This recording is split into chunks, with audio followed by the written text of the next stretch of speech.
예. 요한복음 1장 35절, 42절. 그리고 요한복음 1장 이거 하실 때 계속 요한복음을 읽으시면 1장을 계속해서 읽으셔 가지고 이게 어느 정도 내용이 머릿속에 있으면 너무 좋을 거라고 이렇게 생각을 합니다. 그 계속해서 반복하는 이유가 또 있는데, 자, 읽습니다. 시작. 또 이튿날 요한이 자기 제자 중 두 사람과 함께 섰다가 예수께서 거니심을 보고 말하되, 보라, 하나님의 어린 양이로다. 두 제자가 그의 말을 듣고 예수를 따르거늘 예수께서 돌이켜 그 따르는 것을 보시고 물어 이르시되, 무엇을 구하느냐? 이르되, 랍비여 어디 계시오니이까 하니, 랍비는 번역하면 선생이라. 예수께서 이르시되, 와서 보라.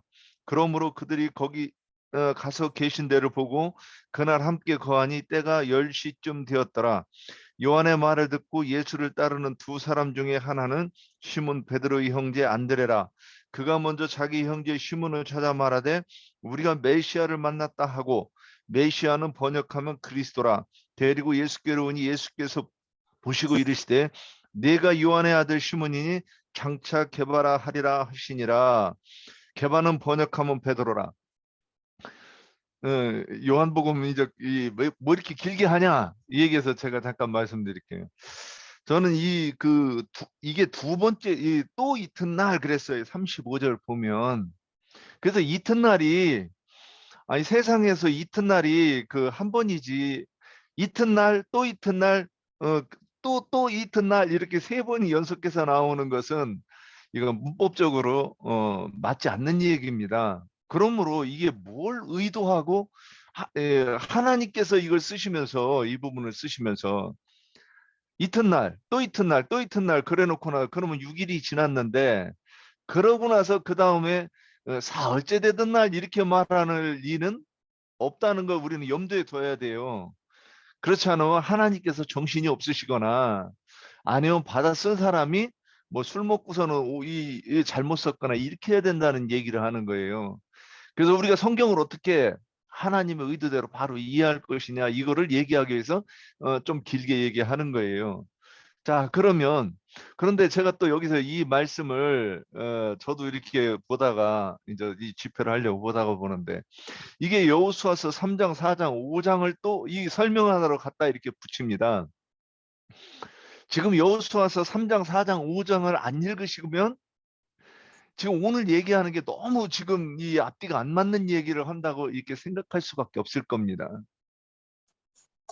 그러면 여호수아 3장, 4장, 5장은 뭐냐?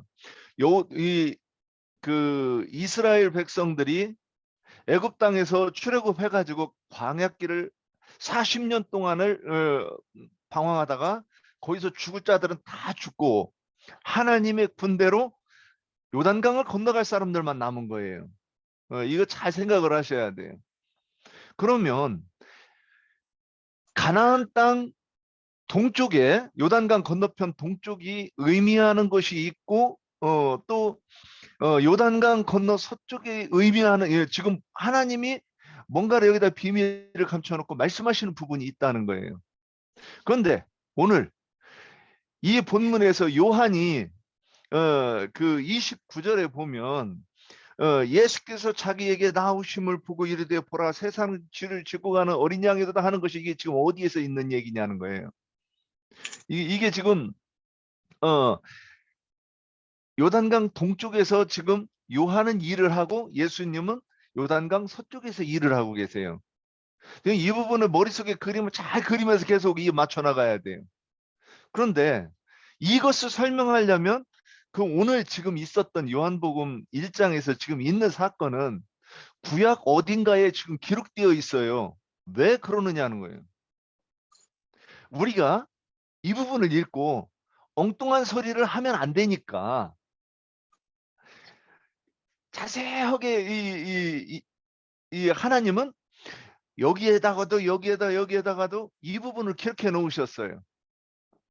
그래서 오늘 지금 우리가 읽을 때 그런 부분들을 그 하나님께서 여기저기에다 놓으신 부분을 써 놓으신 부분들을 이게 그 종합을 해야 그림이 그려지는 거예요.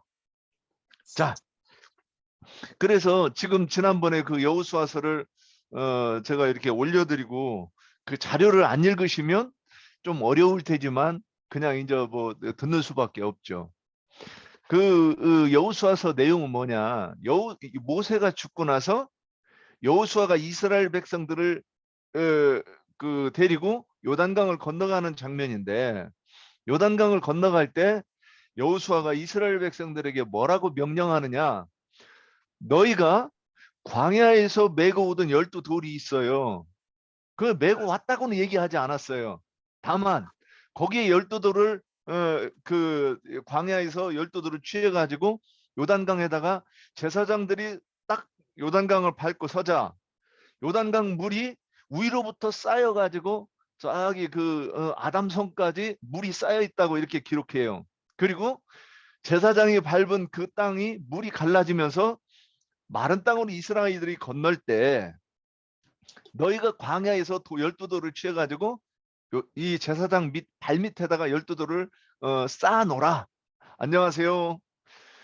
그 12돌을 쌓아서 제단을 쌓고 그 다음에 제사장 발밑에 있는 다른 12돌을 들고 요단강을 건너가서 그 돌로 길갈에다가 또 제단을 쌓으라 이렇게 돼 있어요. 그러면 이 얘기가 무슨 얘기인가? 지금 이제 이걸 가지고 얘기를 하는 거예요. 이걸 배경으로. 그런데 이제 질문지로 가보겠습니다. 질문지로 갔을 때 이제 4번 제가 질문이 너무 많아가지고 이번 그 저기 다 오늘까지 이거 저기 79강까지 넘어가려고 4번은 넘어가고 5번. 그런데 그 요단강을 건너와서 이 가나안 땅, 지금 가나안 땅 우리가 저기 그 기독교계에 있을 때도 장례식 치를 때 며칠 후 며칠 후 요단강 건너가 만나리 했을 거 아닙니까? 그러면 요단강 건너가 어디예요? 우리가 생각하는 요단강이 요단강 건너가 마음속에 그 요단강 건너가 어디지 생각해 봤을 거 아닙니까? 거기가 우리가 추구하는 하나님의 나라, 예수님의 정신세계, 그러니까 기독교에서 말하는 천국이에요. 천국에 들어갔다고 지금 우리가 천국에서 만난다 그 얘기를 하는 거예요. 그 찬송가 내용이. 그런데 거기까지 갈 때에 기독교식으로 말하면 우리가 예배당에서 할 때 예수 믿으면 그러니까 예수 믿는 게 또 뭐냐 이렇게 하면 우리는 대답을 못했지만 그냥 막연하게 생각하기를 교회 잘 다니고 첫 번째, 두 번째 모든 예배 참석 잘하고 그리고 기도 열심히 하고 뭐 이런 것들을 믿음이라고 내세웠던 거예요. 그런데 이스라엘 백성들이 애굽을 출발해서 광야를 건너서 요단강을 건너가는 것까지 요단강을 건너가야 그게 믿음인 거예요. 그런데 이거를 이해를 못하면 나 믿음 있습니다. 나 천국 갑니다. 이렇게 얘기하는 게 결국 뭐냐? 성경에서 말하는 대로 귀신의 믿음이라고 얘기하는 거예요. 그걸 근거로 정확하게 설명을 해놓고 나서 이러므로 나는 믿는 사람입니다. 이렇게 얘기를 해야 내가 믿는 사람인 거지. 내가 믿는다고 그러면 하나님도 저건 안 믿는 건데? 이러면서 너 지옥 가야 되는데 이렇게 얘기할 수 없다고 하는 게 기독교의 가르침이지 않습니까? 예, 창조주가 우리가 하나님을 주라에 부르면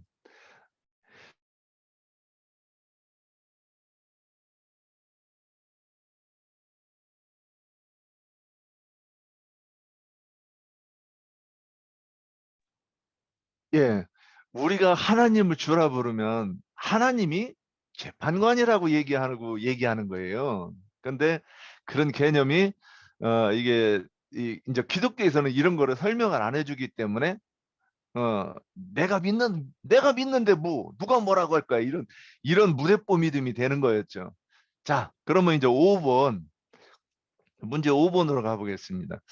그래서 여기서 그 요단강을 건너가서 강 속에 있는 그 돌을 건져 가지고 와서 제단을 쌓았고 그 길갈에다가 싸우면서 이렇게 얘기했습니다. 여호수아가 만일 너희 후손들이 이 돌로 제단을 쌓은 것이 이게 무슨 뜻입니까? 하고 물으면 이렇게 대답하라 그랬어요. 애굽의 수치가 굴러갔다는 뜻이다. 이렇게 하라고 그랬어요.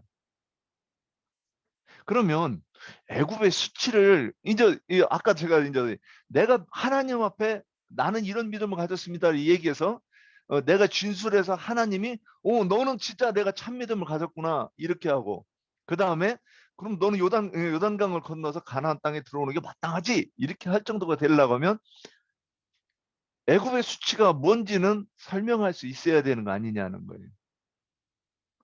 자, 애굽의 수치가 굴러간다. 그러면 애굽의 수치가 무언가 이제 질문을 하면 그 후손들이 이 돌무덤이 이 제단이 무엇을 의미합니까? 이렇게 하고 물어봤어요. 애굽의 수치가 굴러간다 이런 뜻이야. 애굽의 수치가 나한테 떨어져 나간다 이런 뜻을 얘기하는 거예요. 그러면 아빠 애굽의 수치는 뭐야? 이게 또 물어볼 거 아닙니까? 궁금하면. 예? 우리가 이게 종교 이 신앙생활에서 아주 못된 버릇이 뭐냐? 하나님이 애굽의 이 길갈에 애굽의 수치가 물러갔다 그러면 알았어 이제 더 이상 얘기하지 마세요. 하나님이 더 이상 말씀하시지 못하게 하는 거예요. 내가 그 하나님의 그 이 뜻을 알려고면 애굽의 수치? 그게 뭐지? 한번 더 물어봐야 되는 거예요. 하나님께 여쭤봐야 되는 거예요. 그래서 애굽의 수치를 뭔지 내가 깨닫고 가야 된다는 거죠. 자, 말이 길었습니다. 서론이. 애굽의 수치가 뭘까요, 그럼? 우리 지체들께서 어, 우리 지체들께서 이제 이 질문을 이게 그 3주 전에 올려놓은 거니까 이제 그 한번 이 부분에 대해서 깊이 묵상하실 시간이 있었을 거고 한번 이제 말씀을 나눠봅시다. 애굽의 수치가 뭘까?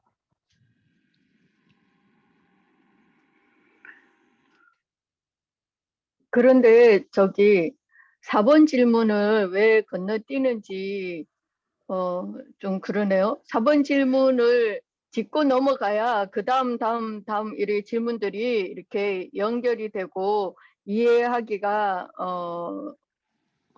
더 쉽게 이렇게 될 텐데 4번을 그냥 아, 건너뛴다고 시간이 그렇게 많이 차이가 나는 것도 아닐 텐데 일단 제가 간단하게 4번, 5번을 같이 말씀을 드리겠습니다. 예.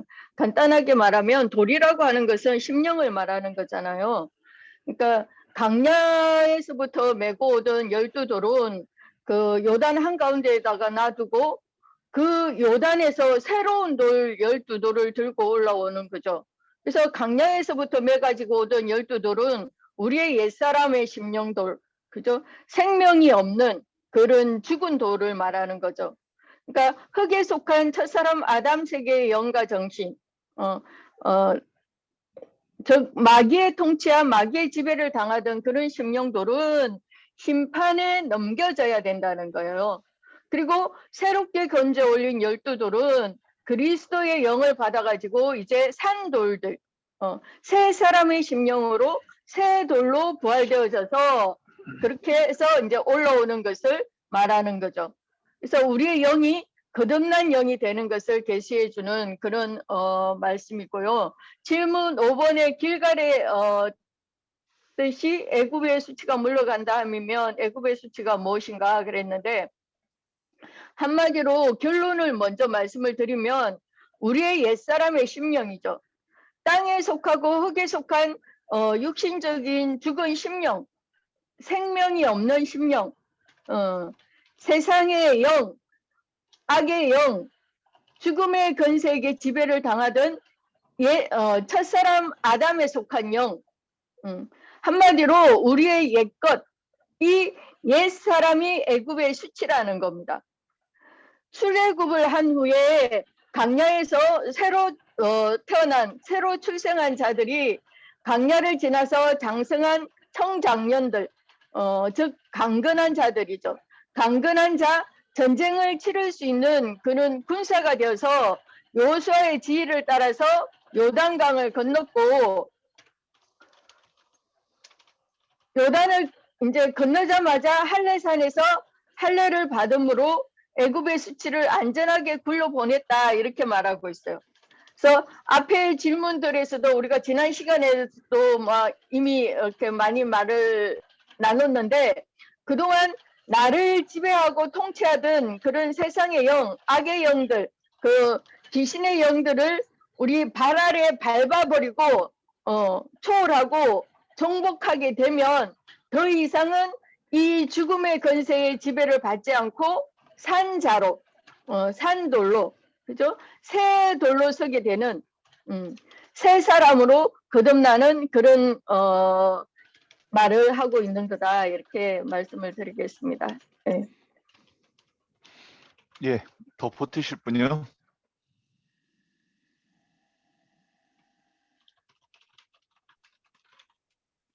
제가 조금 할게요. 앞에서 옥행자매가 얘기를 했는데요. 그 옛사람 요단에 묻는 돌은 그 광야에서 주님이 여호와 하나님께서 애굽에 있을 때 모세와 아론을 보내서 그 이스라엘 백성들을 이끌어냈잖아요. 그 홍해를 건너서 광야로 나오게 했는데, 광야에서 원망 불평을 계속해요. 먹을 것이 없다, 물이 없다, 길이 협착하고 좁다.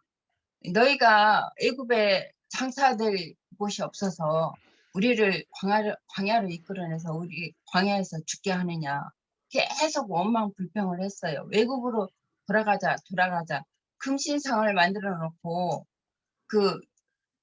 우리의 신이다. 외국으로 인도하는 우리의 신이다 하면서 모세가 그 율법을 받으러 40지하로 거기 율법 말씀 받으러 올라갔을 때 우리를 인도하던 그 모세는 어디 가냐. 그래서 아론 보고 자기를 애굽으로 인도하는 신을 만들어 달라고 그래갖고 금신상을 만들었잖아요.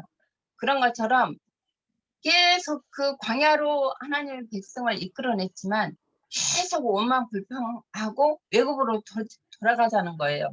그러면은 지금 기독교 생활에서 우리도 기독교의 생활을 해봤지만 계속 가르치는 목사들이 세상과 하나님의 나라와 겸해서 가르치잖아요. 이게 세상 축복도 받고 이왕이면 세상 축복도 받고 이게 하나님의 또 영원한 축복도 받고 두 신을 섬기는 거예요. 그러니까 하나님도 섬기고 세상 신도 섬기고 그렇게 계속 그러니까 세상으로 돌아가게 기독교 생활을 하지만 여적 세상 것을 버리지 못하고 세상으로 돌아가는 것을 계속 가르치거든요. 일단은 기독교로 나왔으면은 그 하나님의 도를 가르치는 것이 아니라 세상으로 돌아가자는 그 신상을 만들어 놓고 그들은 목사들은 이제 금신상이잖아요. 사단의 종들인데 그들을 만들어 놓고 세상 축복 달라고 계속 그들은 또 세상 축복을 주고 세상 축복 달라고 30배, 60배, 100배까지 채워달라고 하잖아요. 그러니까 이 땅에서 하늘의 축복을 바라는 것이 아니라 그들은 여전히 세상 축복을 받기를 원해요. 이게 두 신을 섬기는 거죠. 그런 것처럼 이게 우리가 그런 것들을 이렇게 아까 옥행자매가 말했던 것처럼 그런 죽은 돌이요. 생명이 없는 돌. 살아있는 돌이 아니라 죽은 돌이기 때문에 우리의 돌이라는 건 신령을 말하잖아요. 이게 유단에 그거를 묻어버리고 유단에서 죽고 옛사람은 죽고 장사 지내고 새 사람으로 부활해서 나오는 거예요. 길갈로 세우는 것은 길갈에다 잔을 쌓고 기름을 붓듯이 기름이라는 건 성령을 말하는 것인데 이게 옛사람은 장사 지내고 새 사람으로 부활해서 나오는 것이죠. 이게 내가 여기서 베드로전서 2장을 한번 볼게요. 2장 1절부터 그러므로 모든 악독과 모든 기만과 외식과 시기와 모든 비방하는 말을 버리고, 이거는 옛사람에 속한 거예요. 옛사람에. 이게 악독과 모든 기만과 외식과 시기와 모든 비방하는 말을 버리고 그랬잖아요. 이게 버리라는 것은 옛사람을 요단강에 묻는 거예요. 그리고 이제 갓난 아이와 같이 순전하고 신령한 젖을 사모하라. 이는 그로 말미암아 너희를 구원에 이르도록 자라게 하려 함이라. 너희가 주의 인자심을 맛보았으면 그리하라. 사람에게는 버림바가 되었으나 하나님께서는 택하심을 입은 보배로운 산돌이신 예수께 나아가 너희도 산돌같이 신령한 집을 세워지고 예수 그리스도로 말미암아 하나님이 기쁘게 받으실 신령한 제사를 드릴 영적 제사장이 될지니라. 기록되었으되 보라 내가 택한 보배로운 모퉁이 돌을 시온에 두노니 그를 믿는 자는 부끄러움을 당하지 아니하리라 하였으니, 그러므로 믿는 너에게 보배이나 믿지 아니하는 자에게는 건축자들이 버린 돌이 모퉁이의 머릿돌이 되고 또한 부딪히는 돌과 걸려 넘어지게 하는 바위가 되었도다 하였느니라. 그들이 말씀을 순종하지 아니함으로 넘어지나니 이는 그들을 이렇게 정하신 것이라.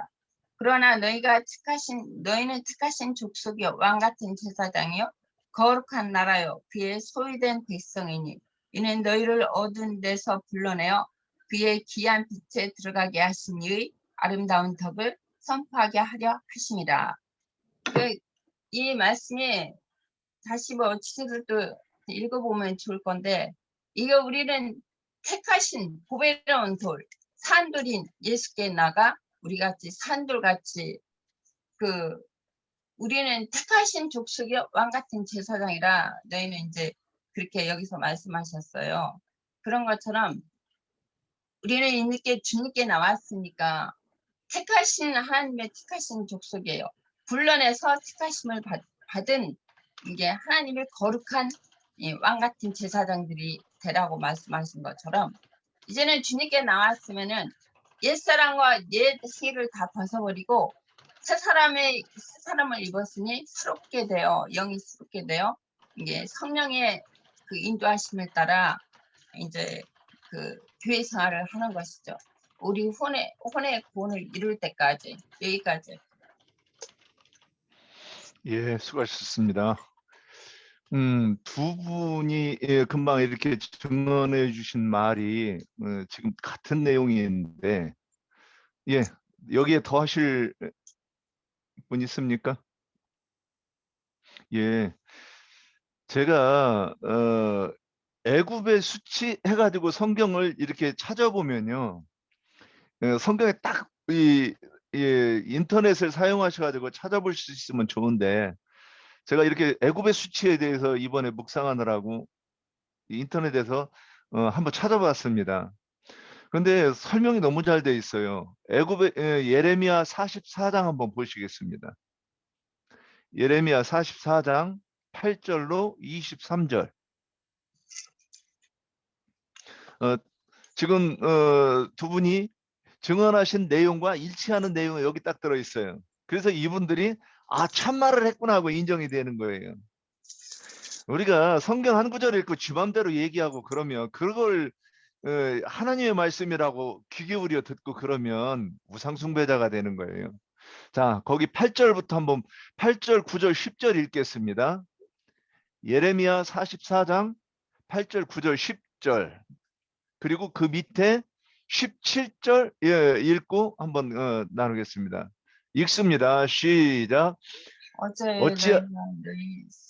어찌하여 너희가 음수해 주세요. 어찌하여 너희가 너희 손이 만든 것으로 나의 노여움을 일으켜 너희가 가서 머물러 사는 애굽 땅에서 다른 신들에게 분향함으로 끊어버림을 당하여 세계 여러 나라 가운데에서 저주와 수치거리가 되고자 하느냐. 9절.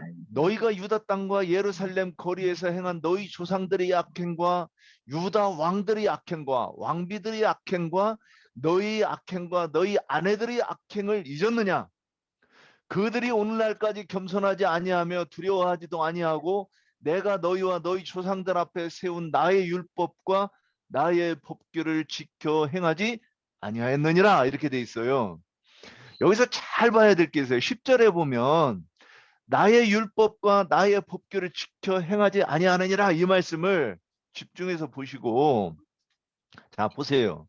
지금도 이스라엘 백성들이, 어저께 TV에서 보는데 이스라엘 사람들에 대해, 이스라엘 여행하는 사람들 얘기를 들어보면 그들이 지금도 엘리베이터 건물에 올라갈 때, 고층 건물에 올라갈 때 엘리베이터를 자기들 손으로 누르지도 않아요, 버튼을.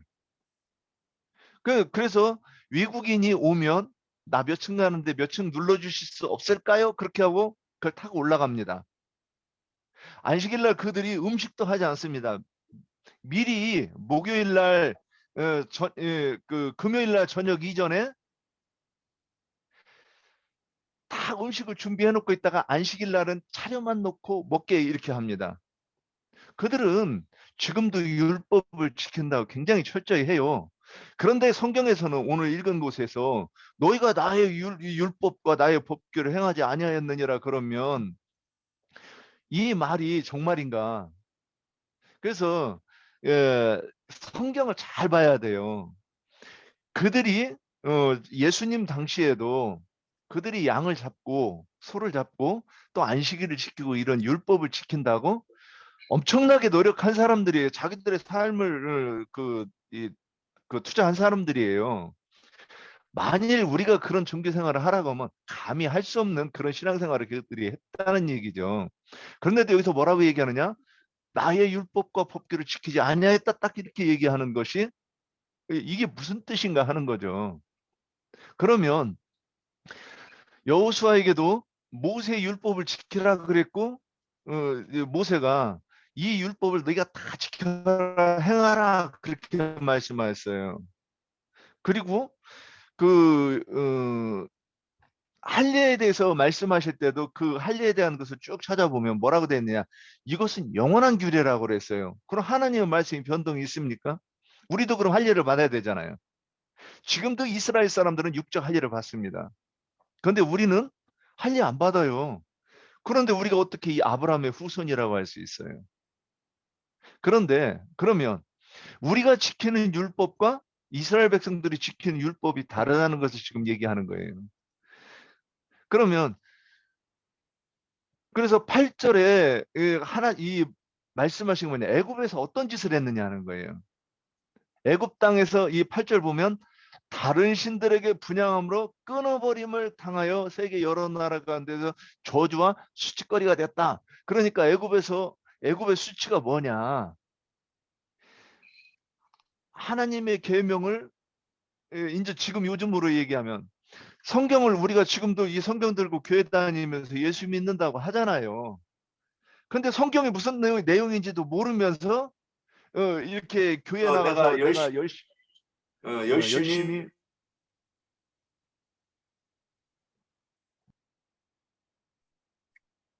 내가 열심히 종교 생활한다, 이러는 거예요. 그래서 모든 예배에 참석하고 또는 헌금 잘 11조 잘 내고 이런 것으로 우리의 신앙을 삼았다는 거죠.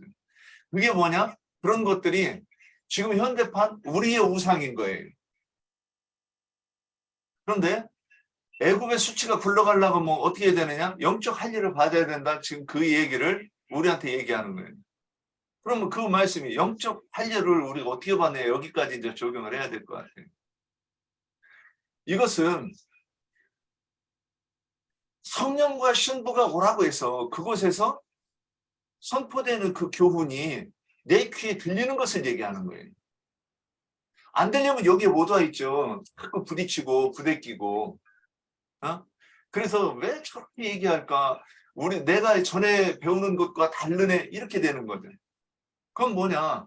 영적이 귀가 할례를, 마음과 귀의 할례를 받지 못함으로 여전히 문자적인 성경을 붙잡고, 또는 성경하고도 상관없이 그냥 목회자가 가르치는 그 말들에 취해가지고 신앙생활하는 거죠. 그러면 이 할례산에서 할례를 받으면 애굽의 수치가 물러간다. 우리가 영적 할례가 를 우리가 행해야 되는 거죠. 그 영적 할례가 우리에게 있기 때문에. 그래서 더 이상 이제는 목사들이 어떤 말을 하면 그게 너무나도 말이 안 되는 소리로 우리한테 들리는 거죠. 그래야 돼요. 그래야 할례 받은 사람이라고 할 수 있겠죠. 제가 그 다음에 그 4번 돌에 대해서 잠깐만 좀 언급할게요. 이거 시간을 줄이기 위해서 넘어가려고 했는데, 계시록 2장 17절에 보면 뒤 있는 자는 성령이 교회들에게 하시는 말씀을 들을지어다. 이기는 그에게는 내가 감추었던 만나를 주고 흰 돌을 줄 터인데 그 돌 위에 새 이름이 기록한 것이 있다 그랬어요. 예수님의 이름을 돌에다가 기록해요? 예수는 그리스도라 함을 제자들이 항상 가르쳤어요. 이게 뭐 전도했다는 거예요. 전도를 어떻게 했느냐? 예수는 그리스도라 가르쳤다는 거예요. 그러면 그게 지금 새긴다고 하는 건데, 내가 누군가에게 예수는 그리스도라고 가르치면 그게 어디에 새겨지는, 그 사람 양심에 새겨지는 거잖아요. 마음에 새겨지면, 그래서 자기도 예수가 그리스도 되심에 대해서 설명할 수 있는 거예요. 입으로 이게 기독교식으로 하면 예수는 그리스도라 가르쳤다 그러면 나가서 딱 그럴 거예요. 예수는 그리스도라! 예수는 그리스도라! 딱 이렇게 할 거예요. 그런데 우리가 하는 것은 창세기부터 계시록까지 지금 오늘 말씀을 나누는 것도 예수가 그리스도 되심에 대해서 지금 설명하고 있는 거예요. 이렇게 하는 것이 전도고, 이렇게 하는 것이 그 흰 돌 위에 이름을 새기는 거죠. 즉 그 돌이 우리의 심령이라고 이렇게 이해를 하고 봐야 된다 그래요. 우리야 뭐 우리 금기름 붓는 집 지체들이야 이게 다 연결이 됐으니까 이렇게 설명 안 해도 될 건데, 그러면 이 요단강에서 건져내서 그 쌓은 돌이, 제단을 쌓은 그 돌이 이 흰 돌들이 아닐까 저는 이렇게 보았습니다. 4번, 5번 여기까지 하고 그 다음에 6번으로 넘어가겠습니다. 자, 이게 그 요한복음 1장 30 이제 다시 돌아오는 거예요. 이 여호수아서 갔다가 요한복음 1장 35절에서부터 다시 이렇게 봅니다. 거기에서 주여 어디 계시나이까 물으니까 와서 보라 그랬습니다. 그러면 1장 39절 얘기인데 와서 보라 그랬을 때 왜 이런 말씀을 하셨는가? 그러면 주님이 계신 곳에 가서 함께 거하니 이렇게 또 말씀하셨습니다. 그러면 주님이 장막을 치고 계시는 곳에 함께 거하는 그곳에 12돌이 있다 함이라 이렇게 보고, 이것이 무슨 의미인가? 여호수아서 4장 8절과 어떻게 연결을 시킬 것인가 이 말이에요. 요한복음 1장 39절과 여호수아서 4장 8절이 어떻게 연결이 될까? 되는 것인가 안 되는 것인가? 되면 이걸 어떻게 설명할 것인가? 이게 이제 질문입니다. 여기에 대해서 한번 봅시다.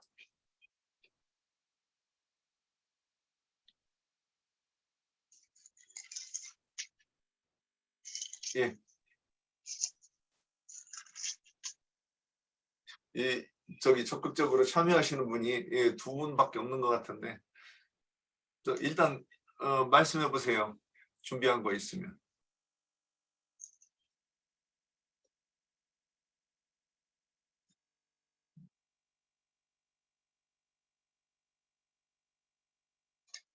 마이크 지금 푸는 중인가요?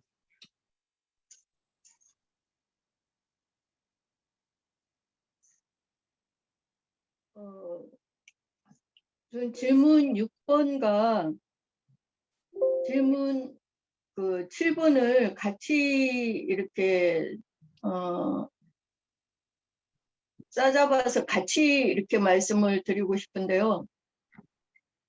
일단 여호수아서 4장 8절 말씀을 보면 이스라엘 자손들이 여호수아가 명령한 대로 행하되 여호와께서 여호수아에게 이르신 대로 이스라엘 자손들의 지파의 수를 따라 요단 가운데서 돌 12를 택하여 자기들이 유숙할 곳으로 가져다가 거기에 두었더라 그랬는데요. 여기에 자기들이 유숙할 곳이라는 것은 요단강을 건넌 자, 그러니까 새롭게 거듭난 자죠. 그러니까 새롭게 거듭난 자가 첫 번째로 유숙할 장소를 말하는 거죠.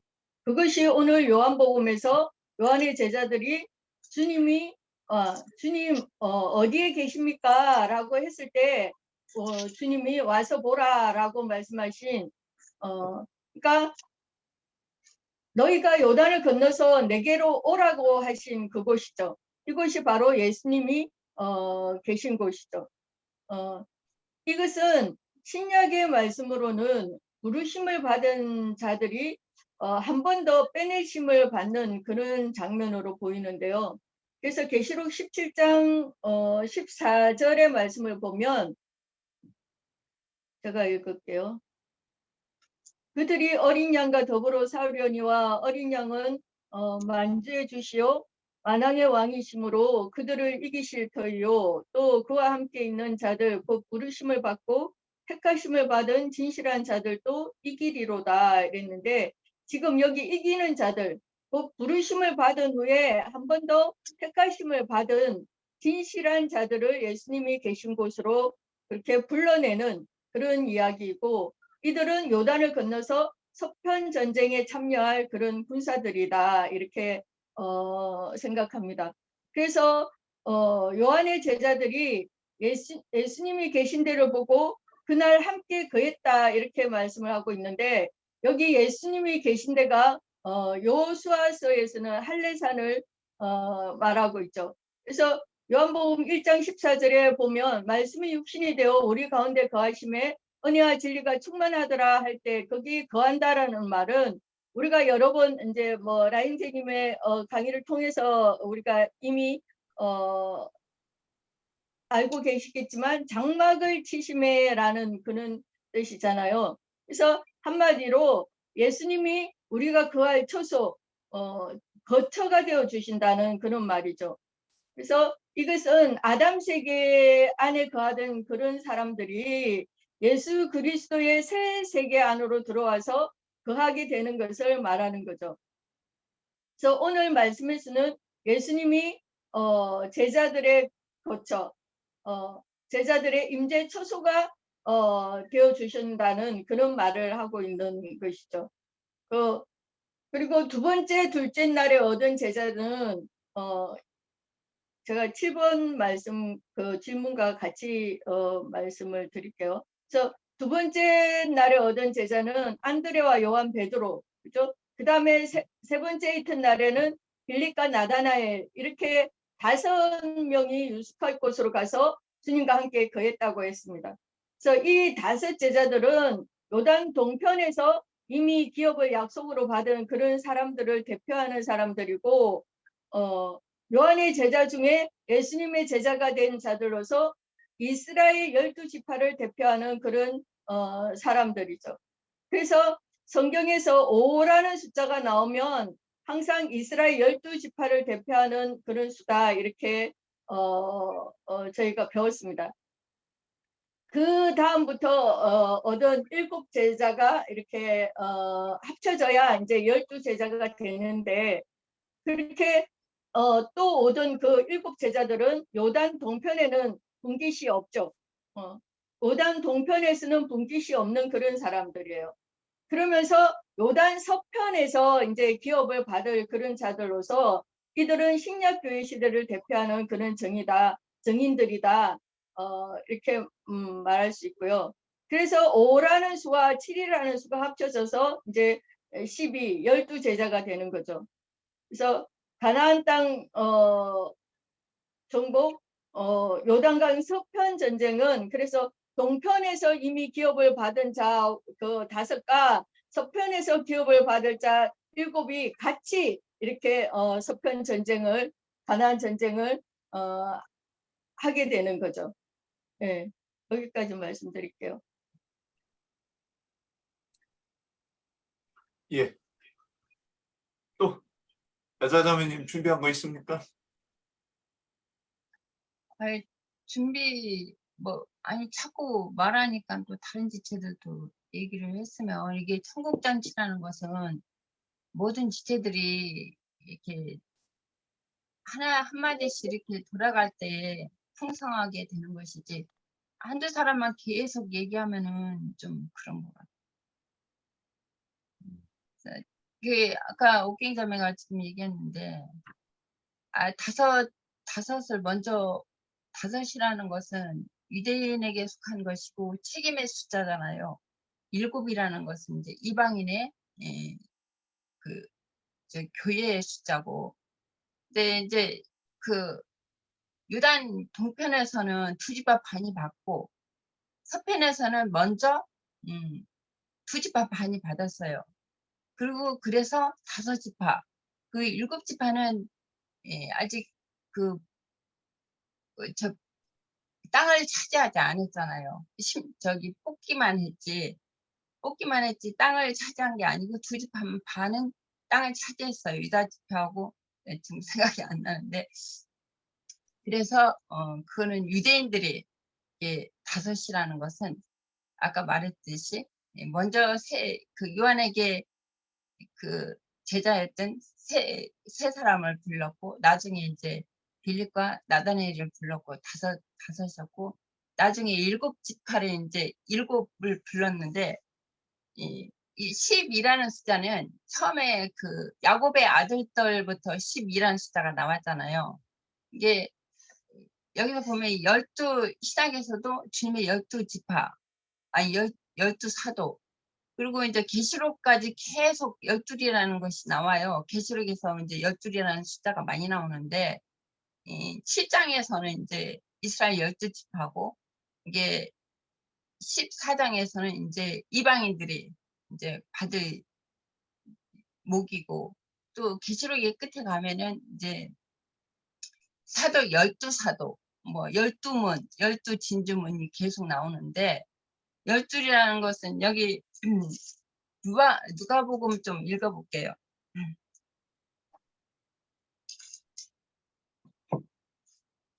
누가복음의 3장에 보면은 12사도를 불렀죠. 그래서 13절에 또 산에 오르사 자기가 원하는 자들을 부르시니 나온지라. 이에 12를 세우셨으니 이는 자기와 함께 있게 하시고 또 보내사 전도도 하며 귀신을 쫓아내는 권능을 가지게 하려 하심이더라. 이 12를 세우셨으니 시몬에게는 베드로라 이름을 더하고 또 스베대의 아들 야고보와 야고보의 형제 요한이니, 이 둘에게 보아네게라 곧 우레의 아들이라 이름을 더하셨으며, 또 안드레와 빌립과 바돌로메와 마테와 도마와 알페오의 아들 야고보와 및 다데오와 가나인의 시몬이며 또 가룟 유다니, 이는 예수를 판 자더라. 여기서 계속 12이라는 이제 숫자가 야곱의 아들부터 이제 12지파로부터 계속 나오는데, 새 예루살렘에 보면은 계시록 21장 한번 볼게요.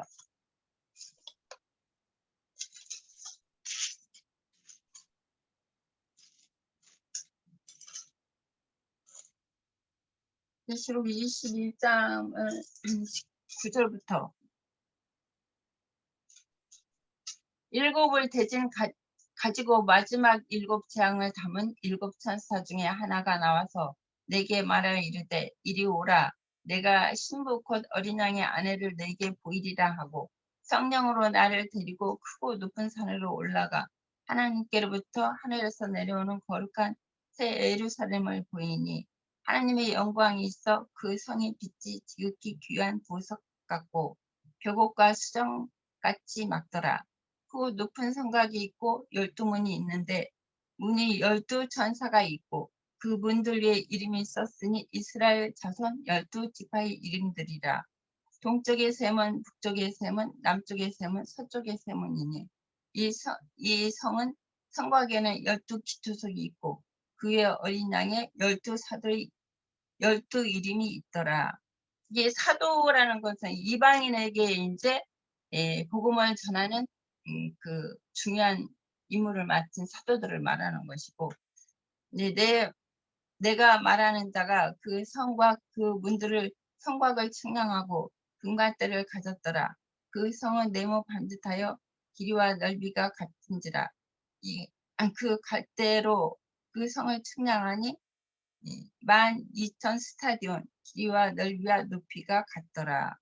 그리고 여기서 보면은 그 성곽은 벽옥으로 쌓였고 그 성은 정금인데 맑은 유리 같더라. 그 성의 성곽의 기초석은 각색 보석이 꾸몄는데 첫째 보석, 선생님 줄하신가요? 첫째 기초석은 벽옥이요, 둘째는 나무석이요.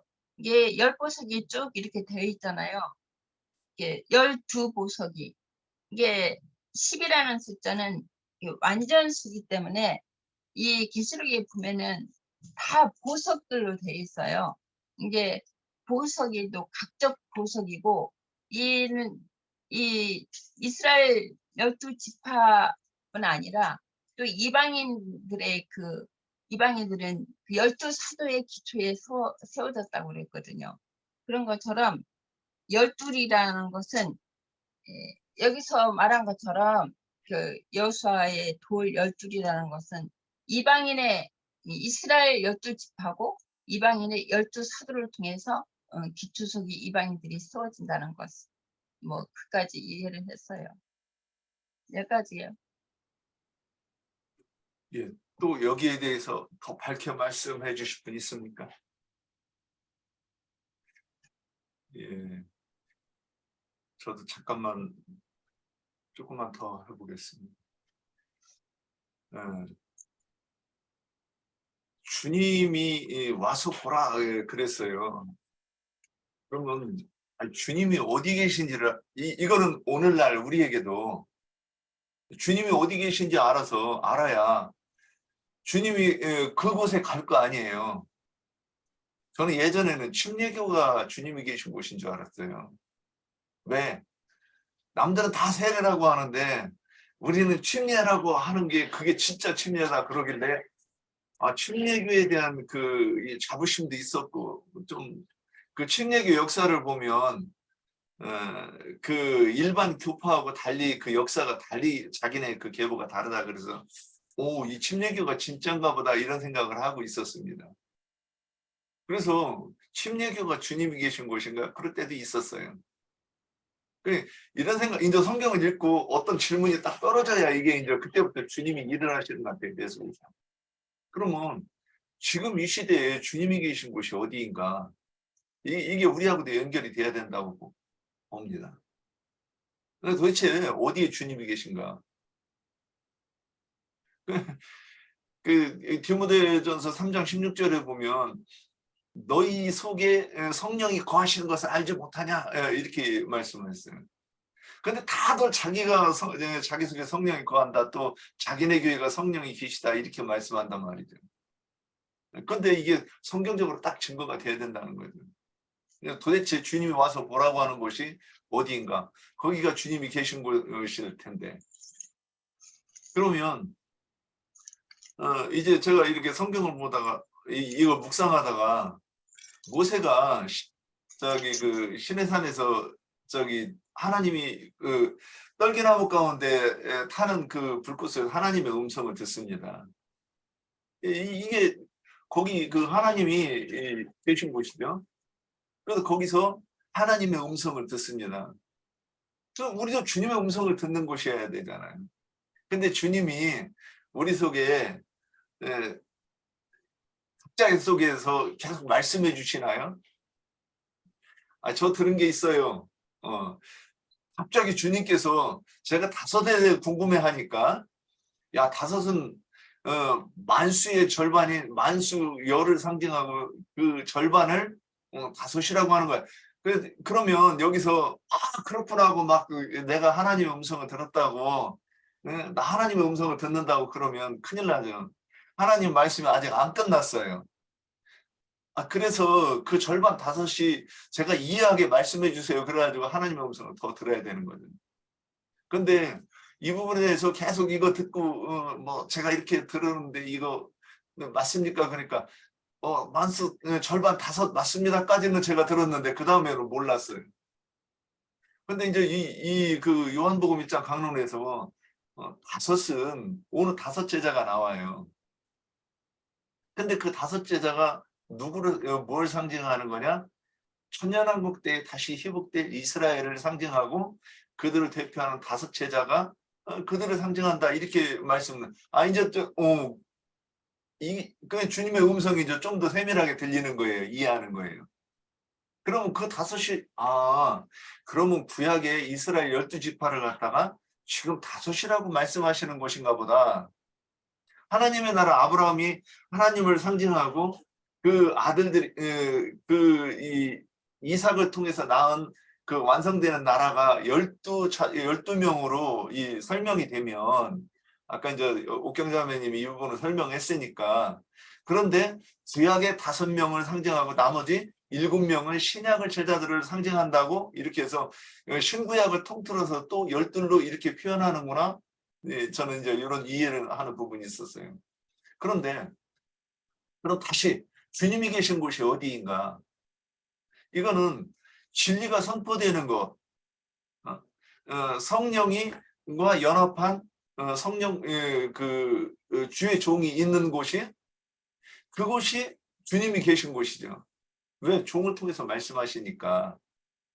그런데 우리나라에만도 자칭 예수, 재림 예수라고 칭하는 자들이 수도 없이 많아요. 그 수년 전에도 40명인가 몇 명인가로 했는데 지금은 더 많습니다. 그러면 그들을 다 주님이라고 인정할 건가? 근데 그들이 나름대로 권세와 능력 있는 것처럼 엄한 얼굴, 엄한 표정으로, 엄한 목소리로 이렇게 가르치는 것이 진짜 성령께서 가르치시는 것인가?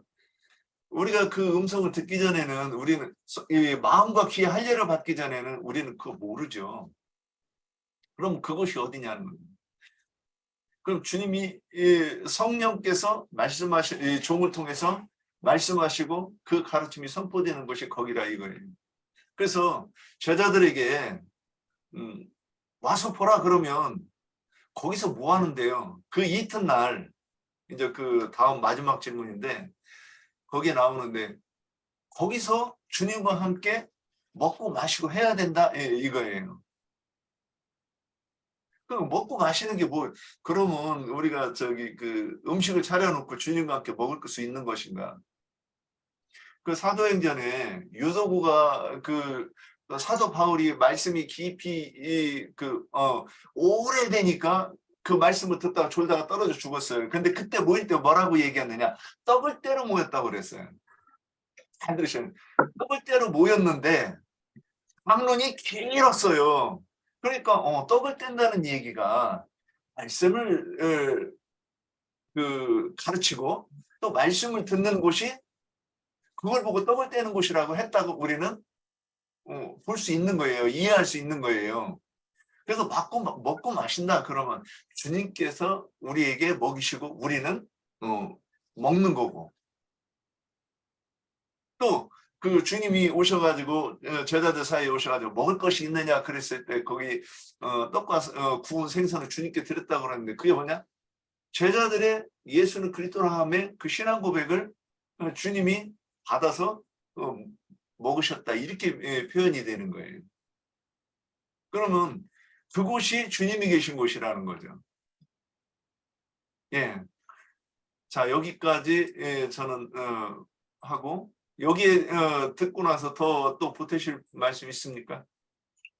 아니, 주님이 임재가 계신 곳에 주님이 있는 것이고, 주님이 임재가 어디 계시냐, 어떤 교회하고 함께 하시냐가 네. 중요하죠. 그러면 주님이 임재가 계신 곳에 주님이 계신 거고 제자들이 함께 있는 거예요.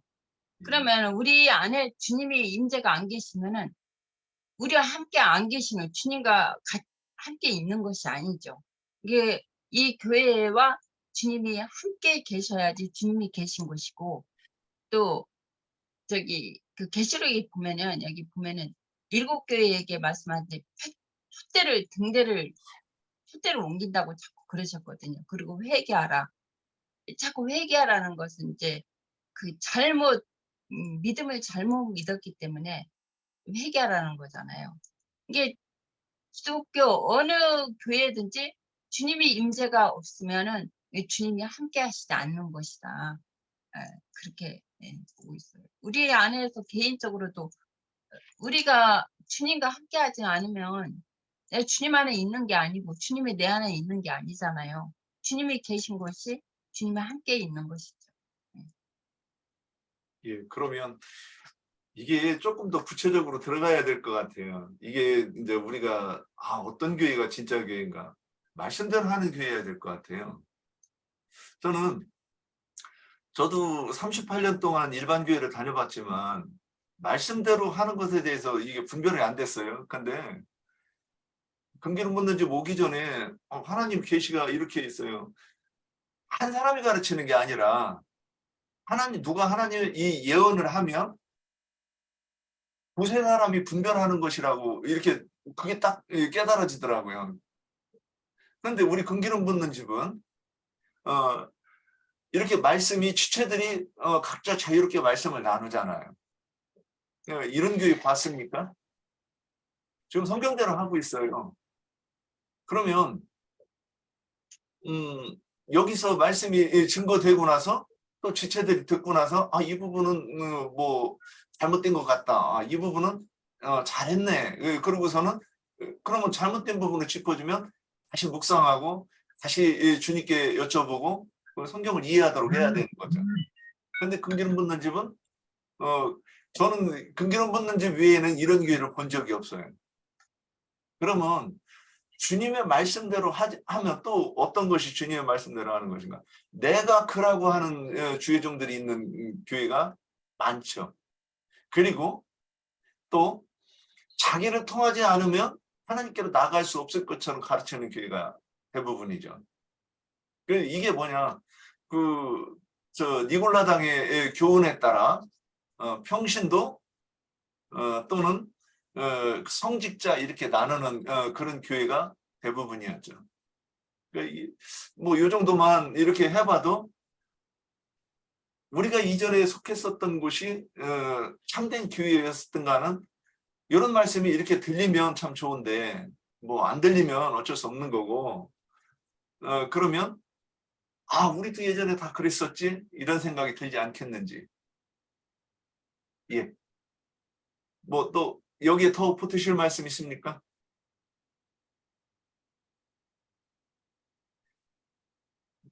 그러면 이게 마지막 질문 지금 1시간 됐는데 요 마지막 질문 하고서는 이번 79강까지 넘어가도록 하겠습니다. 자, 12번 맨 끄트머리에 12번에 보면 이 모든 일이 이루어진 때가 10시라 이렇게 기록되어 있습니다. 그러면 이 10시가 무엇을 얘기하시려고 성경에서는 이걸 기록했을까? 성경에서는 어떤 단어 하나도 그냥 이렇게 써놓은 거는 저는 없다고 확실히 믿습니다. 근데 여기서 10시 그랬으면 여기에서도 중대한 하나님이 꼭 뭔가 말씀하시고 싶은 것이 있어서 10시라 그랬을 거란 말이죠. 그러면 이 10시에 대해서 이제 한번 나누고 오늘 말씀 마칩시다. 예, 증인들은 진술하시오. 10시라는 것은 만수라고 내가 들은 것 같은데요. 10, 100, 1000, 만, 이게 충만수를 얘기하는 것인데 만수라고 내가 들은 것 같아요. 10시. 예. 왜냐하면 열이라는 숫자는 그 12보다는 부족하지만 이게 그 두루왕 에스겔에서 보면은 두루왕이 10보석을 꾸미고 있었어요. 그러니까 그 마음이 높아져서 하나님과 북극 집회에 올라가 하나님과 비길이다 그렇게 했거든요. 이게 루시퍼가 루시퍼는 10보석으로 꾸며져 있어요. 이게 계시록에 보면은 다 12보석인데 예, 그런 10보석으로 꾸며져 있었거든요. 이게 열이라는 숫자는 열, 뭐 100, 1000, 만수로 이렇게 몇 배로 이렇게 나간다고 그렇게 말씀을 내가 들은 것 같은데 충만수를 말한다. 뭐 여기까지만 할게요. 예. 할 수 없이 여기 오해할까봐 이것은 그 단순한 그 기분수 개념의 열이라는 말이 아니라 시간을 지금 말한 거잖아. 그러니까 생각을 달리 해야지. 네. 예. 10번째 하면 서수가 되고 10 하면은 기수라고 그러는데 이것은 10시를 말하니까 때를 말한 거잖아요. 24시 중의 10시라고 하는 때를 말한 거예요. 네. 그걸 생각해야 되겠어요. 그래서 10시는 중동 지역에서는 그러니까 날이 이제 서늘해지기 시작하는 때, 그러니까 새날이 오는 새날이 이제 임박한 그 때를 말하는 것이죠. 그래서 요한복음 1장의 10시는 이제 그 오후 4시가 되잖아요. 그러니까 히브리인들의 시간으로는 이제 하루를 히브리인들은 하루를 저녁부터 시작을 하잖아요. 그래서 하루를 저녁부터 시작을 하니까 그날의 하루가 이제 다 가고 새날이 오기 시작하는 그는 때, 그는 시간이라는 거죠. 그러니까 둘째 날이 다 저물어 가고 있고 셋째 날이 오기 시작하는 무렵, 즉 새날이 시작될 즈음에 이제 이 세 명의 제자들이 예수 그리스도를 만났다는 것을 우리가 알 수 있는 거죠. 그래서 누가복음 16장 16절에 보면 율법과 선지자는 요한의 때까지요. 그 후부터는 하나님의 나라의 복음이 전파되어 이랬어요. 그래서 그러니까 10시는 어떤 때를 말하고자 함인데 새 시대의 때가 시작되는 그런 때, 즉 율법과 선지자의 때가 이제 끝나고 새 시대, 은혜의 시대, 교회의 시대가 시작되는 때, 또 은혜의 시대, 그 교회 시대가 끝나고 공의의 시대, 천년왕국의 시대가 시작되는 때, 그런 때를 그는 때에 대해서 말하고자 함이 아닌가 그렇게 생각을 하고요. 그런데 오늘 이 요한복음 1장 39절에서는 예수께서 이르시되 와서 보라 그러므로 그들이 가서 계신 데를 보고 그날 함께 거하니 때가 10시쯤 되었더라 그랬는데, 여기 10시는 그들이 이제 먼저 신약시대 교회 시대의 문을 여는 그 때를 이제 말하고 있는 거죠. 그래서 우리가 너무나 잘 알고 있듯이 베드로가 천국 문을 여는 열쇠를 받았고, 그 천국 문을 연다는 것은 우리가 전도를 해서 교회를 세우는 것을 말하는 거잖아요. 그래서 그들이 교회 시대의 문을 여는 새날의 시작이 되는 그때가 10시다 그렇게 기록을 하고 있는 것이지 않나 그렇게 생각합니다. 네. 예. 이 10시가 이 성경 볼 때 여러분도 이거 한번 딱 생각하시면 너무 편한 거 제가 팁 하나 드리려고요. 시계를 한번 보세요. 시계를 딱 보면 12이라는 수가 저 위에 있죠. 1시, 2시, 3시.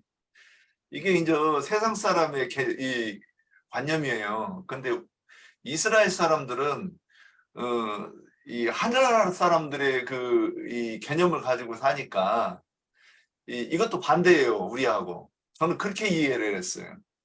그래서 육자로 쓰여 있는 데가 거기가 12로 쉬고 거기서부터 1시가 이렇게 시작된다고 이렇게 보면 너무 그 이해하기가 편하지 않은가. 그러면 6에서부터 시작해가지고 10시 그러면 몇 시냐? 하나, 둘, 셋, 넷, 다섯, 여섯, 일곱, 여덟, 아홉, 열. 오후 4시가 돼요. 이렇게 그 시간을 딱 이렇게 바꿔놓고 나서 이렇게 보면 딱 그렇게 돼요. 여섯을 더하면 우리의 실제로 쓰는 시간이 되는 것 같아요. 제가 이 부분 엉뚱한 소리 혹시 하지 않을까 좀 염려가 되긴 하는데 제가 이해하는 게 그래요.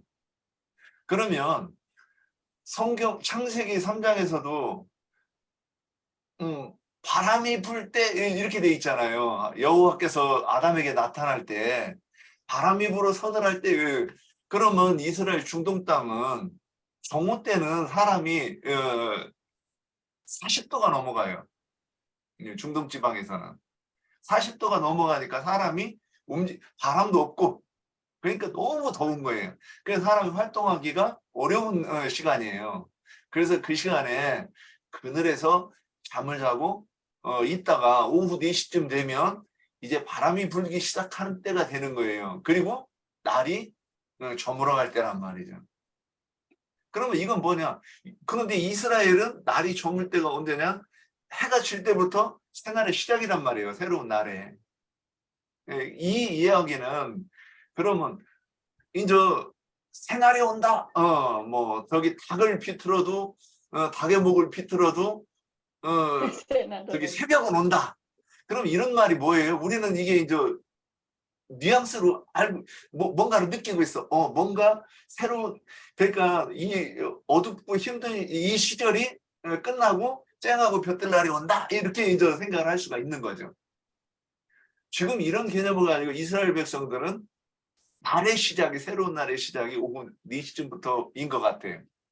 그러면 제자들이 주님과 함께 먹고 마시고 그리고 나서 10시가 되었다. 그러면 이 얘기는 뭐냐? 지금 아까 그 이스라엘 백성들이 요단강을 건널 때 그 광야에서 지고 온 돌을 갖다가 요단강에 수장을 하고 거기서 돌을 갖다가 길갈에다가 그 제단을 쌓고 거기서 할례를 행했잖아요. 할례를 행함으로부터 그들은 애굽의 수치가 이제 물러났어요. 새 사람이 됐다는 걸 얘기하는 거잖아요. 여기서도 아침 10시가 되었다 그러면 새로운 날이 그들에게 오고 있다. 그래서 주님을 이제는 주님과 연합해서 주님과 함께 가는 삶을 그러니까 그 전에 같이 거기서 유하고 먹고 마시는 일이 있어야 내가 마음과 귀에 영적인 할례를 받게 되고 그래서 주님의 음성과 주님의 말씀이 내가 귀에 들리고 이해하는 때가 왔다. 저는 이렇게 이제 좀 이해를 했습니다. 예. 또 더 보태실 말씀 있습니까? 예. 이 말씀 이거 나눌 때마다 혹시나 엉뚱한 소리 했을까봐 이렇게 많이 염려해가면서 이렇게 말씀을 나누긴 하는데 오늘도 나영진님 좀 더 보태시거나 또 정리해 주셔야 될 분이 있으면 한번 좀 더 저희한테 말씀을 주시고 듣고 마치겠습니다. 우리 저기 서울교회 지체들 좋은 모임을 잘 활성화시켜서 앞으로는 줌 집회만 할 것이 아니고 대면 집회도 이렇게 좀 겸해서 하기를 바라고 오늘 난 늦게 할 수 없이 이제 사정이 있어서 늦게 참석을 했는데 말씀을 잘 풀어서 잘 가르쳤고 또 가르침들을 받았어요. 더 많은 지체들이 참여를 해서 교회 모임이 풍성해졌으면 하는 그런 바람이고요. 내가 들은 바는 그 와서 보라서부터 이제 들었어요. 그 전 이야기는 못 들었고 내가 늦게 참석했기 때문에. 주님이 그럼 어디 계시느냐, 이제 이게 제일 중요해요. 주님은 요단 동편의 요한의 침례 주던 곳에서 침례를 받으시고 요단의 서편으로 가셨어요. 이게 요한의 제자들 보고 와서 보라라고 한 것은 여호수아가 이스라엘의 그 2세대를 이끌고 요단을 건너 서안으로 들어간 상태를 지금 실현하는 말씀이니까 요단의 공편에 머무는 사람들은 주님의 제자가 아니고 모세의 제자를 자처하는 자들로 남기 때문에 주님의 제자가 되려면 주님이 계신 요단 서편으로 요단강을 건너가야 돼요. 서쪽으로. 이제 그것이 중심이에요. 그런데 오늘 뭐 나처럼 말은 안 했지만 어쨌든 그 개념 정리는 잘 했었던 것 같아요. 요한을 떠나서 요단은 동편이 있고 서편이 있기 때문에 지금 그 얘기가 나오는 거예요. 요단 서편으로 가신 예수님께로 가야 천국의 아들들이 되는 거예요. 요한의 제자 요단 동편에서 머물고 만약에 생일을 마친다 예를 든다면 그렇다면 그는 천국에 가까이는 왔지만 천국의 아들들이 아니에요. 요한의 제자들은 천국에 가까이 있는 자들이지 천국에 들어온 자들이 아니에요. 네, 이것을 좀 더 쉬운 표현으로 하자면 세상 교계에도 거듭난 사람들이 있어요. 뭐 이제 대부분은 가라지들이 가라지 다니고 그 중에도 거듭난 사람들이 있어요. 그건 유대교인들은 전부 가라지들이고 요한의 제자들은 거듭난 사람들이라고 비유를 할 수가 있겠죠. 그래도 요한의 제자들은 천국의 제자가 아니고 천국의 아들들이 아니에요. 이 문제를 잘 마음에 담아두셔야 되겠어요. 우리는 세상 교계의 대부분은 가라지들이지만 거듭나지도 않은 사람들이죠. 세상 교계에 있어도 거듭난 성도가 있어요. 하나님의 백성들이 있어요. 그래도 그들은 천국의 자녀들이 아닐 수가 있어요. 천국에 가까이만 있는 것이죠. 이제 그 지방교회라고 하는 곳에서 마태복음 13장 강해를 아주 위트니스 리 형제님이 설명을 하실 때 천국의 내면이 있고 천국의 외형이 있고 그 다음에는 저주받은 땅이 있다. 저주받은 땅이 있고 동산이 있고 동산의 중앙이 있다. 항상 주님의 임재처소는 지성소로 상징되는 마당이나 성소가 아니고 지성소로 상징되는 에덴 땅의 동산의 중앙에 주님이 계신다. 이것을 이제 강조를 하셔요. 그런데 그건 굉장히 좋은 해석이라고 나는 생각해요. 그렇게 이해를 해야 돼요. 교회 생활을 하는데 나 예배당에 열심히 다니고 뭐 직분이 뭐 장로고 권사고 뭐 등등 이런 얘기를 하면 가라지거든요. 그건 거듭난 생명의 체험을 말하는 중이 아니잖아요. 기독교계에서 행하는 행습을 말하는 것이지 그것과 천국의 아들이 되는 것과는 전혀 개념이 다른 얘기인데 이것을 좀 잘 이해를 해야 되겠고 그 다음에는 5지파와 7지파 얘기를 그 다음에 이제 우리 지체들이 한 걸 내가 들었는데 그것도 매우 좋은 이해력이에요. 요단 동편에서 2지파 반은 이미 기업을 받았고 그건 약속으로 받은 거예요. 요단을 건너 가가지고 2지파 반이 또 기업을 먼저 받아요. 그럼 뭐 아까 우리 애제자매가 잘 모르겠다고 그랬는데 유다 지파, 에브라임 지파, 므낫세 반 지파예요. 요단 동편에서는 르우벤 갓 므낫세 반 이렇게 돼 있고, 그럼 이제 요단 동편과 요단 서편에서 미리 기업을 받은 자들이 두 지파 반, 두 지파 반 합치면 다섯 지파는 기업이 있어요. 나머지 일곱 지파는 기업이 아직 없는 거예요. 그래서 지도를 그려가지고 돌아와서, 그것은 여호수아 이제 18장에 나오는 말인데, 그 부분은 17장, 18장 이 부분은 그 어떤 경계점이기 때문에 우리 지체들이 여호수아 17장, 18장을 오늘 지금 잘 메모했다가 여러 번을 읽으시기를 바라요. 거기에서 우리가 제일 중요하게 봐야 될 것이 뭐냐면, 요단 동편에서 요단을 건너가면은 길갈이라고 하는 곳에 최초의 제단을 거기서 쌓는 거예요. 거기가 이스라엘의, 말하자면 이스라엘의 총회본부가 길갈에 있는 거죠. 길갈이라는 말은 굴려보낸다는 뜻이고, 아까 얘기를 잘했고, 거기 그 길갈의 산은 할례산이라고 그래요. 그런데 두 지파 반의 기업을 얻은 이후에 나머지 이제 서안에서 두 지파 반이 또 기업을 얻은 후에라는 말이에요. 나머지 일곱 지파는 기업이 아직 없는 상태예요. 그런 상태에서는 실로라고 하는 것으로 진을 옮겨요. 이스라엘의 진영을. 이게 이스라엘의 진 본부가 길갈에서 실로로 옮겨졌다 그 말이죠. 그 실로라는 뜻은 휴식하다, 안식하다 그런 뜻이에요. 그 문자적인 뜻이. 그러니까 길갈은 아직 애굽의 수치가 끝나지 않은 사람들의 세상적인 것들을 흘려보낸다. 세상에서 당한 부끄러움. 이것은 뭐 아브라함 예로는 바로에게 그 아내를 넘겨줬다가 찾아온 이제 그런 것으로 상징인데, 그건 굉장한 수치잖아요.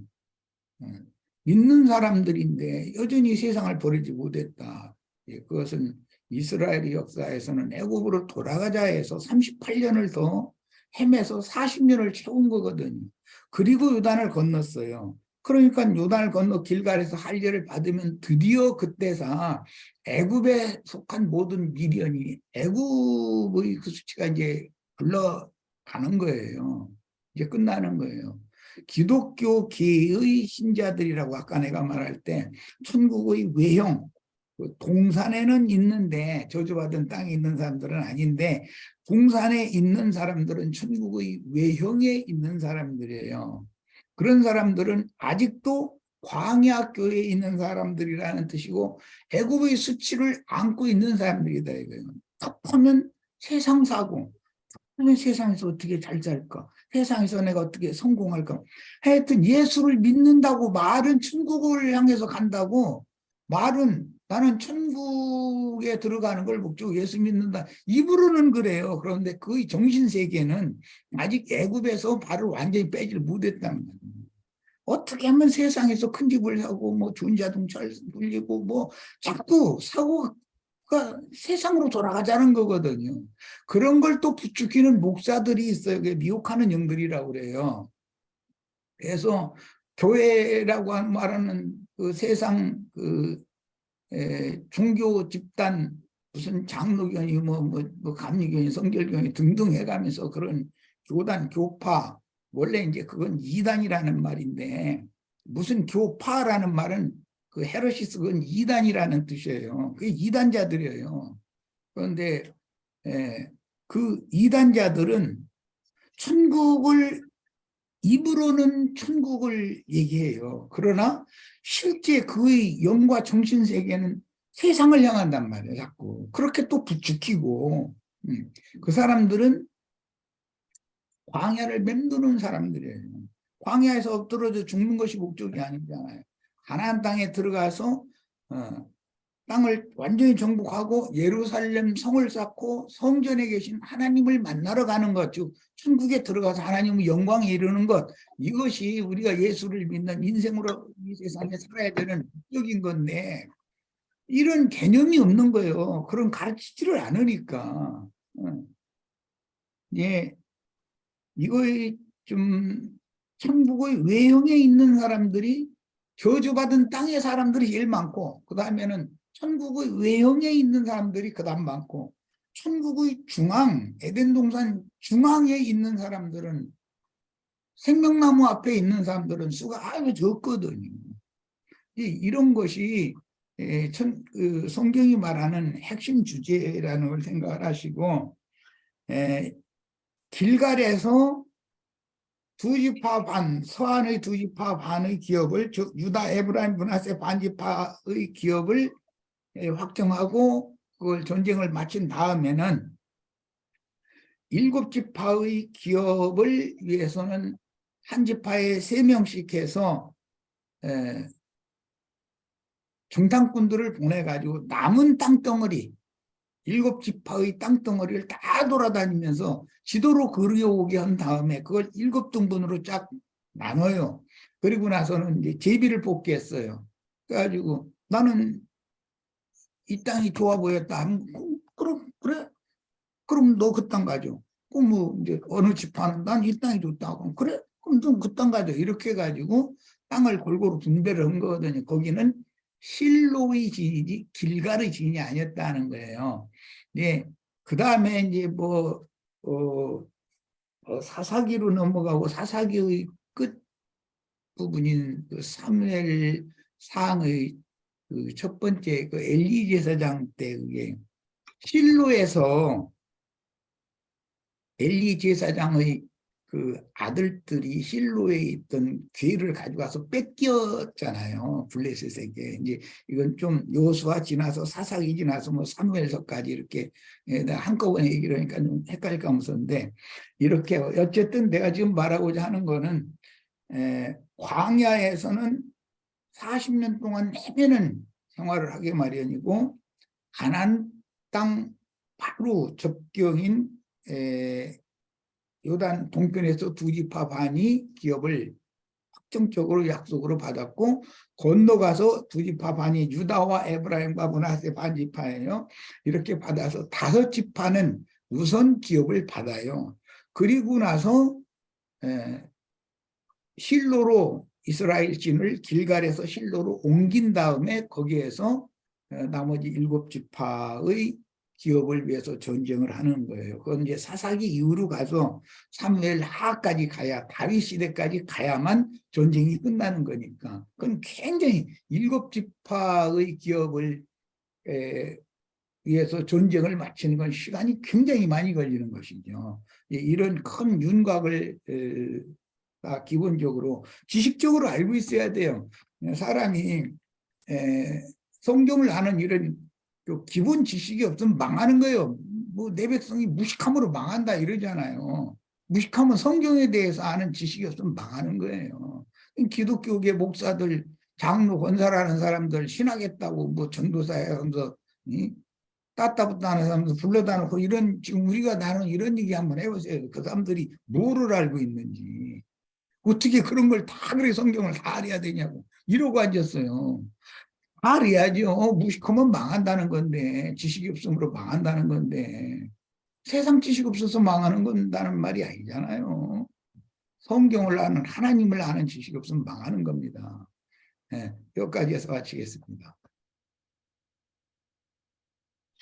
예, 저기 이제 구약의 12, 신약의 12 사도 지금 이것 때문에 오늘 그 말씀 나눈 것이 저도 이 부분을 그래서 이렇게 이 12를 구약 5, 신약 1급을 해가지고 12수를 맞춰가지고 하나님 나라의 12 완전수가 성립되는 것이다. 이제 이렇게 머릿속에 그려는 보았는데 그 말을 하면서도 혹시나 이제 염려도 있었지만 근데 이런 부분이 정리가 안 되면 구약의 12지파와 신약의 12사도를 어떻게 이게 정리를 할 것인가 이게 안 돼가지고 이제 언급하기 불편한 부분이 있지 않을까 이런 생각이 좀 들었습니다. 맞습니다. 이게 조그만 이거 내가 이거 참여하면 안 되는데 자꾸 이러네. 네, 조금만 더 하겠습니다. 이것은 지금 얘기한 5지파와 7지파 이야기는 하나님의 경륜의 관점에서 얘기를 하는 것이고, 신약의 이제 천국의 그 인도자와 어린 양의 신부로 중매받은 5처녀 이야기를 할 때 보면, 두 사람이 밭에서 그 남자가 일을 해요. 그러다가 하나는 데려감을 받고 하나는 버려둠을 당한다 이렇게 돼 있어요. 그리고 신랑을 기다리는 처녀들이 10처녀예요. 그러면 남자 둘과 10처녀는 짝이거든요. 이게 합치면 12이에요. 그게 의도적으로 성경은 이렇게 내줘놓는 거예요. 성경일 땐 이런 관점을 이해를 해야 돼. 이제 거기서는 세상 교계의 목회자들도 있고 남자들이니까 주님의 교회의 말씀을 가르치는 남자도 있어요. 그건 두 남자예요. 하나는 데려감을 받았다. 교회에서 사역하는 증인들은 순교당했다 이 말이에요. 버려둠을 당했다. 이거는 어둠의 세상, 죄악의 세상에 남겨졌다 이 말이에요. 육신적으로 성공한 사람들이고 육신적인 사람들이니까 남겨지는 거죠. 바벨론에서 돌아올 때가 됐는데도 바벨론에 남은 자가 훨씬 더 많아요. 돌아온 자보다. 왜 그래요? 바벨론에서 성공했으니까 안 오는 거예요. 올 필요가 뭐가 있겠어요. 이것을 성경은 의도적으로 지금 말씀한 거예요. 열처녀라는 것은 기독교인들도 주님 오시는 날을 기다리고 있잖아요. 신랑을 기다리잖아요. 그런데 왜 5처녀만 데려감을 받았다고 그랬을까? 그 10처녀를 두 등분으로 나눌 때는 두 여자가 집에서 매를 갈다가 하나는 데려감을 당하고 하나는 버려둠을 당했다 이렇게 표현했어요. 그럼 10처녀인데 왜 둘로 쪼갰을까? 이것은 교회로 거기서는 말을 해야 되니까 두 여자로 상징을 한단 말이에요. 매를 간다는 게 말씀을 가르치고 가르침 받고 하는 상태를 매를 간다고 그래요. 뭐 이거 매를 갈면 곡식 매를 갈면 먹을 게 나오잖아요. 그 식물 준비하는 거잖아요. 상징이에요. 그리고 뭐 이런 공개적으로 얘기하기는 좀 그런데 이것은 셈적의 개념에서는 부부 관계를 매를 간다 이렇게 할 때 그 부부 관계를 말할 수도 있어요. 또 어떤 때는 음식물을 심는 거, 매를 간다 이렇게 표현할 수도 있어요. 그러니까 그 매가리라고 하는 그 용어를 문장에 따라서 해석을 하는 거예요. 그 문장에서는 그 말을 하려고 한 거니까. 이게 성경이라는 것은 여러 가지의 비유법을 들어서 이렇게 설명을 하기 때문에 우선 두 남자와 두 여자는 짝인데 데려감을 당한 남자는 데려감을 당한 여자와 짝이에요. 당연히 주님이 보낸 사자들과 주님의 증거를 가르침받아서 어린 양께 중매받은 사람들, 이 사람들은 하늘의 시온산에 올라간 자들이고 거룩한 성 새 예루살렘에 데려감을 받은 것을 말하기 때문에 천국 국관으로 데려감을 받은 것을 말하기 때문에 그것은 어떤 가르치는 스승에게는 어떤 양무리가 짝을 이루게 돼 있어요. 이런 여러 가지의 경우들이 둘이라는 건 이제 증인을 말해야 되기, 증거자를 말해야 되기 때문에 두 남자, 두 여자, 이렇게 두 여자는 두 부류의 교회가 있고 두 남자는 두 부류의 교회에서 가르치는 목회자들이 서로 상반된 가르침을 가르치는 거예요. 예, 데려감을 당한 자들은 모두 버려둠을 당한 자들에 의해서 박해받고 죽임당한 것을 말한 거예요. 이게 성경을 해석할 때 이런 원칙을 가지고 성경을 이해를 해야 되기 때문에 성경을 아는 지식이라는 것이 중요하다는 거예요. 이건 기본적인 지식이거든요. 내가 강론한 것 중에 성경의 기본 진리라고 하는 그 강론 내용이 여러 편이 있어요. 그것을 꼭 한번 들으시기를 바래요. 우리 식구들은 그걸 아주 익숙해지셔야 돼요.